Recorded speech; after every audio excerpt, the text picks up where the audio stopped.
तो dark gang कैसे सभी लोग आज की वीडियो में फिर से देखने वाले हैं। आज भिक्षु बन रहा हूँ मैं, थोड़ा मन कर रहा था भिक्षु बन जाऊँ। और आज हम खूनी मंडे की कुछ वीडियोस देखने जा रहे हैं। या all my credit goes to Khooni Monday.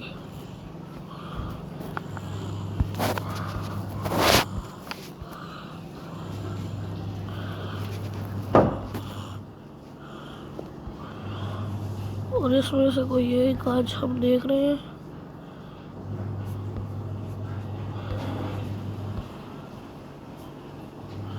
Scary teacher, election horror story,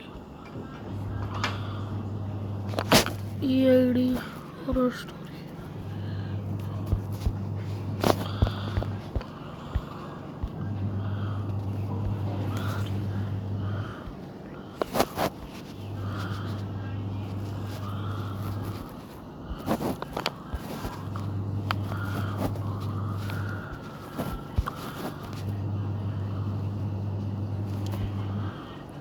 इतने दिनों से मेरे जैसे भूतों की कहानियां देख रहे हो, लेकिन अभी तक सब्सक्राइब नहीं किया।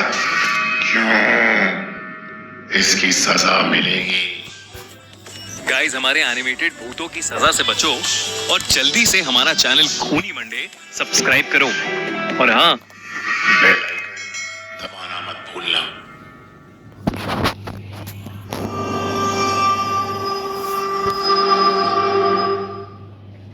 Haunted Gwalior fort.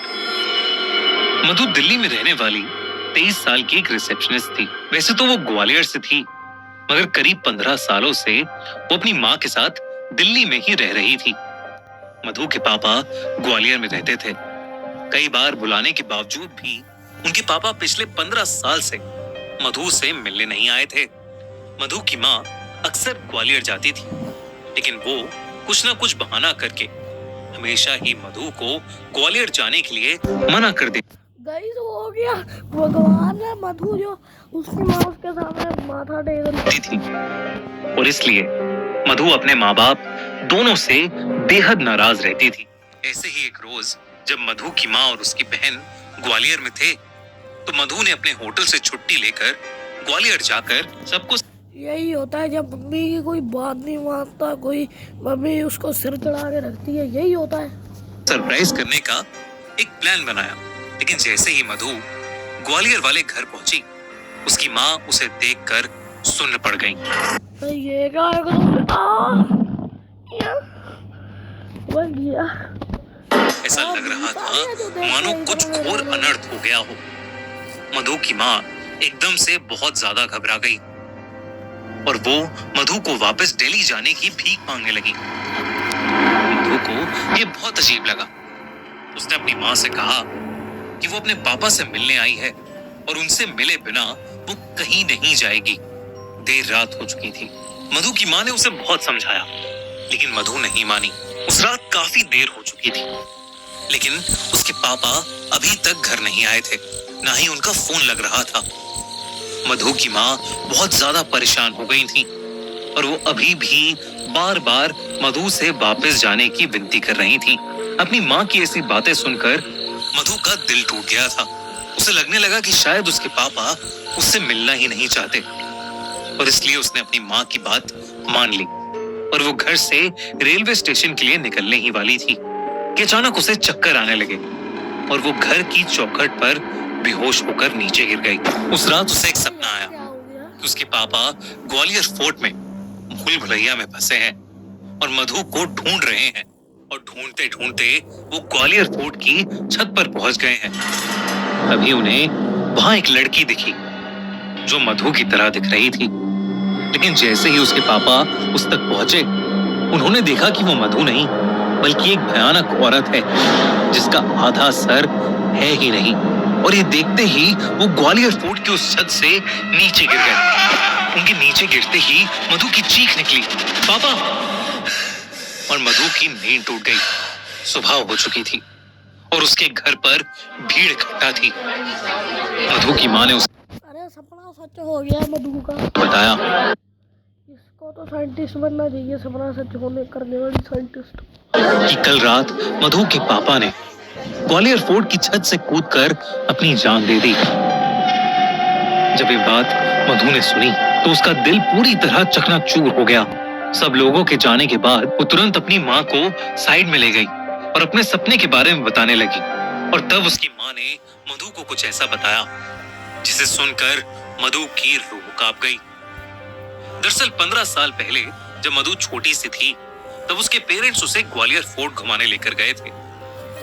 उस दिन फोर्ट में बहुत भीड़ थी, जिसकी वजह से छोटी सी मधु अपने पेरेंट्स से अलग हो गई थी। वो मान सिंह महल के सबसे नीचे वाले फ्लोर में फंस गई थी।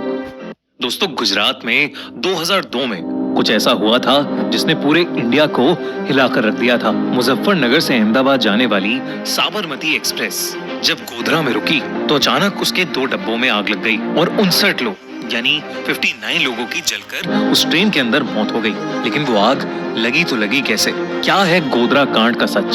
जानने के लिए देखिए हमारी नई क्राइम स्टोरी गोधरा कांड, सिर्फ हमारे crime channel the crime show by Khooni Monday पर। लिंक डिस्क्रिप्शन और पिन कमेंट में।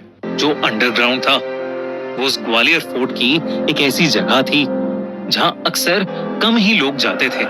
उस जगह को रात में अक्सर बंद कर दिया जाता है क्योंकि लोग कहते हैं कि ग्वालियर फोर्ट की उस जगह में रात को मुगलों और अंग्रेजों के जरिए मारे और सताए गए राजा रानियों की आत्माएं भटकती हैं। इन्हीं सब बातों से मधु के पेरेंट्स का डर बढ़ता जा रहा था, लेकिन फिर भी उन्होंने गार्ड्स को बताया कि उनकी बेटी मधु अंदर रह गई है।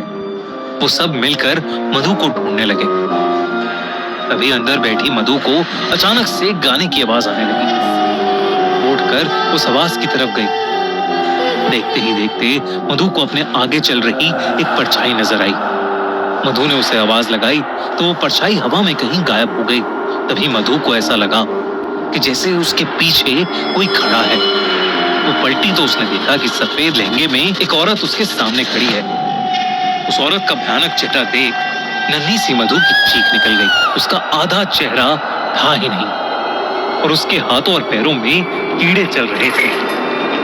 उन्हें देखकर मधु बहुत ज्यादा डर गई और भागकर किसी कमरे में घुस गई। उसने दरवाजा अंदर से लॉक कर लिया और जोरों से रोने लगी। तभी उसे दीवार खुरचने की आवाज आई और उसने देखा कि वही औरत उस कमरे के कोने में बैठी दीवार पे कुछ मंत्र लिख रही है। उसके हाथ में सफेद रंग का पाउडर है। मधु उसे देखकर वहीं जम गई। तभी उस औरत ने अपना चेहरा धीरे से पलटा और मधु की तरफ रेंगती हुई आने लगी। उसने मधु की आंखों में झांका और उसके माथे पर वो व्हाइट पाउडर लगा दिया। मधु को तभी चक्कर आने लगे और वो वहीं बेहोश हो गई। अगली सुबह मधु का बेहोश शरीर अपने आप उसी पॉइंट से मिला जहां से उसके पापा ने छलांग लगाई थी। इसके बाद मधु उठी ही नहीं। उसके पेरेंट्स उसे कई डॉक्टर्स के पास लेकर गए मगर कोई समझ ही नहीं पाया कि आखिर वो बेहोशी की हालत में क्यों फंस गई थी। उसकी सांसें तो चल रही थीं, लेकिन वो अपनी आंखें खोल ही नहीं पा रही थी। ऐसा लग रहा था कि जैसे वो कोमा में चली गई हो। तब मधु की माँ एक पंडित को बुला के लाई, जिन्होंने मधु को देखते ही बता दिया कि मधु को महल की एक मरी हुई रानी की दासी का श्राप लग गया है, जिसकी आत्मा वहां अपने मौत का बदला लेने के लिए भटक रही है। उन्होंने बताया कि मधु के अंदर एक शैतान वास करने लगा है और वो धीरे धीरे मधु की जान ले लेगा। मधु के पापा उसे बहुत प्यार करते थे और वो कुछ भी करके अपनी बेटी को बचाना चाहते थे। उन्होंने उस पंडित से कोई ना कोई हल निकालने की विनती की। उन्होंने कहा कि मधु के अंदर की शैतानी आत्मा के प्रभाव से बचने के लिए किसी को मधु के बदले अपनी बलि देनी होगी, जिसमें उस इंसान को उस आत्मा की गुलामी करनी होगी, जिसमें शायद उनकी जान भी चली जाए। मधु के पापा ने कहा कि वो जिंदगी भर उस आत्मा की गुलामी करेंगे, लेकिन मधु को कुछ नहीं होने देंगे। उस पंडित ने एक बहुत बड़ी पूजा की, जिसमें मधु और मधु के माँ बाप साथ में थे। पूजा के दौरान मधु ने आंखें खोली तो उसकी पूरी आंखें लाल थी और वो उस पंडित को बुरा भला कही जा रही थी। अचानक ही उस पंडित ने उस पर मंत्र पढ़ते हुए लाल मिर्च का पाउडर फेंका मैं आधा बार और मधु बेहोश हो लाल मिर्च का पाउडर फेंकेंगे तो वो बेहोश ही होएगी। गई। कुछ ही पलों में मधु के पापा भी बेहोश हो गए। जब मधु को होश आया तो बिल्कुल ठीक थी। पंडित ने बोला कि मधु को ग्वालियर से जितना दूर हो सके ले जाओ, और इसलिए मधु की माँ उसे लेकर दिल्ली चली गई, क्योंकि उसके पापा अब उस शैतानी आत्मा के गुलाम थे, इसलिए वो ग्वालियर छोड़कर नहीं जा सकते थे। मधु के जाने के बाद उस आत्मा का श्राप उसके पापा पर चढ़ने लगा। उसके पापा की जॉब चली गई और वो बहुत बीमार रहने लगे।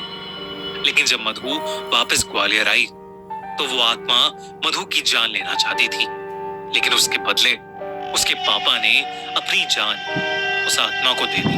अपनी माँ की पूरी बात सुनकर मधु रोने लगी और अपनी माँ से माफी मांगने लगी। मधु की माँ को उस पर तरस आ गया और उन्होंने अपनी बेटी को गले लगा लिया। उन्होंने मधु को बताया कि उसके पापा उससे बहुत प्यार करते थे और किसी भी हालत में उसे प्रोटेक्ट करके रखना चाहते थे। इस घटना के बाद मधु और उसकी माँ ने ग्वालियर हमेशा हमेशा के लिए छोड़ दिया। आज भी ग्वालियर फोर्ट से जुड़ी कई ऐसी खबरें आती हैं जहां लोग वहां से कूदकर अपनी जान दे देते हैं। आपको क्या लगता है, क्या ग्वालियर फोर्ट सच में हॉन्टेड है या ये सब सिर्फ एक अफवाह है? हमें कमेंट्स में जरूर बताइए। अगर आपको इंडिया की कोई हॉन्टेड जगह पता है जिस पर आप चाहते हैं कि हम वीडियो बनाएं, तो हमें कमेंट्स में जरूर बताइए। दोस्तों, अगर आपको ये कहानी पसंद आई तो खूनी मंडे को जल्दी से सब्सक्राइब करिए और साथ ही एंड स्क्रीन पर क्लिक करो और देखो हमारी नई क्राइम स्टोरी गोधरा कांड, only on the crime show by. तो भाई आज की वीडियो इतना ही। Bye bye.